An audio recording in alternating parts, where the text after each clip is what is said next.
নমস্কার বন্ধুরা, স্বপ্না কিচেনে সবাইকে অনেক অনেক স্বাগত জানাই। প্রতিদিনের মতো আজকে একটা রেসিপি নিয়ে এসেছি।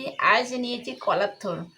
আর এই কলার থোড় তো আমার অনেক ভিটামিন, সবাই জানেন। এই কলার থোড়ের অনেক রেসিপি করে খাওয়া যায়।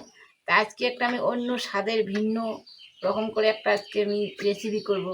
সেই রেসিপিটির নাম হচ্ছে ছ্যাঁকা। কলার গাত্তার আজকে আমি ছ্যাঁকার থেকে রান্না করবো।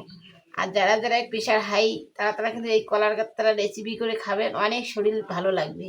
তাই আজকে আমি এই কলার গাত্তার ছ্যাঁকা বানিয়ে দেখাবো। আর এই ছ্যাঁকাটা কিন্তু আমাদের বাঙালিদের খুব একটা জনপ্রিয় রেসিপি।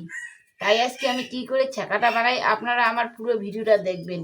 পুরো ভিডিওটা দেখলে কিন্তু বুঝতে পারবেন কিভাবে আমি ছ্যাঁকা বানাই। আর এই ভিডিওটা দেখলে আপনারাও এই ছ্যাঁকাটা কিন্তু চটফট বানিয়ে নিতে পারবেন।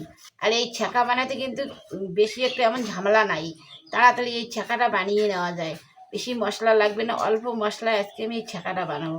তাহলে এখন আমি এই ঠোঁটটাকে আগে এখন কুটে নিব। কী করে কুটি দেখুন, আপনারা যারা যারা কুটতে জানেন না তারা দেখুন কীভাবে আমি এই কলার ঠোঁটটাকে কুটে নিই। আমি কলার থোড়ে এই চোচাটাকে এইভাবে আমি ছাড়িয়ে নিব।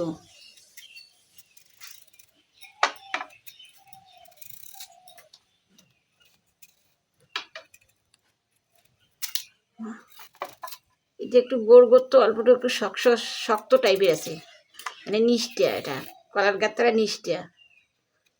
আগালটা কিন্তু একটু পুরো নরম হয়, গোড়টা একটু শক্ত টাইপের হয়। আর তার মধ্যে এই কলার থরে কিন্তু এই আঁশটা থাকে, এই আঁশটার জন্য কিন্তু ছুরি কাটারি যে কোনো দিয়ে তোমরা করবে, কিন্তু এটা একটু লাগে তো এর জন্য শক্ত মনে হয়। এতটা শক্ত না, একটা করে কুটবো। আর এইভাবে যে সুতোটা বাইরে, এই সুতোটাকে এইভাবে ফেলিয়ে দিব।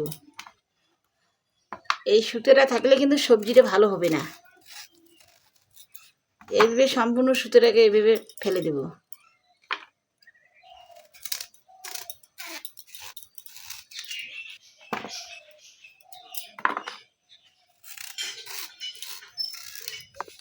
আমার কলার থোড়গুলো সব এইভাবে আমি চাকা চাকা করে কেটে নিয়েছি। এখন এইভাবে আমি কেটে নিব। সবগুলোকে আমি এইভাবে কাটবো।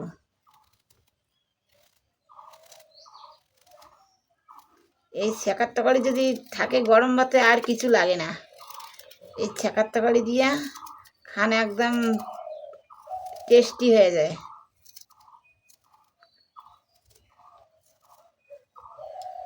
আমার কলার থোড়গুলো সবগুলো কুটি নেওয়া হয়ে গেছে। আমি এখানে 3টা আলু নিয়েছি, এই আলু 3টে এই ছ্যাঁকার তরকারিতে দিয়ে দেবো। আলু 3টেকে আমি চোচাটা ছাড়িয়ে নিয়েছি। এখন আলু 3টেকে আমি একইভাবে কুটি নিব।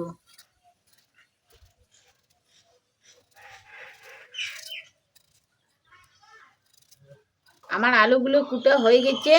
এখন আমি এগুলো ভালো করে ধুয়ে আমি এখন উনানের কাছে চলে যাব।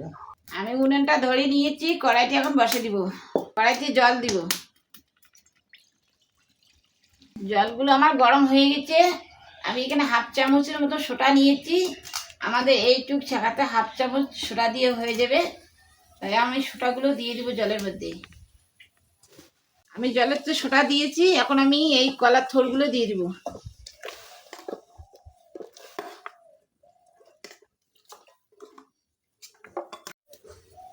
কিছুক্ষণের জন্য ঢাকনা দিব। রসুন বাটা, মরিচ বাটা, কাঁচা মরিচ,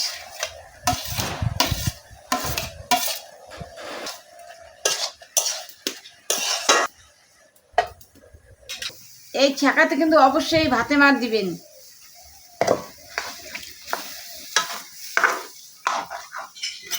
আমি এই ডাল ঘেরা নাকড়িটা দিয়ে অল্পটুকু ঘেরে নিব।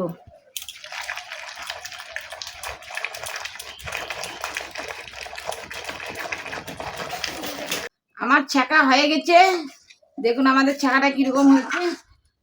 আর আমি এই ছ্যাঁকাটা কীভাবে রান্না করলাম, আমাদের পুরো ভিডিওটা কিন্তু দেখলে বুঝতে পারবেন এই ছ্যাঁকা আমি কীভাবে রান্না করছি। একদম কম মশলায় আপনারাও এইভাবে বাড়িতে বানিয়ে খাবেন, একদম গরম ভাতে জমে যাবে।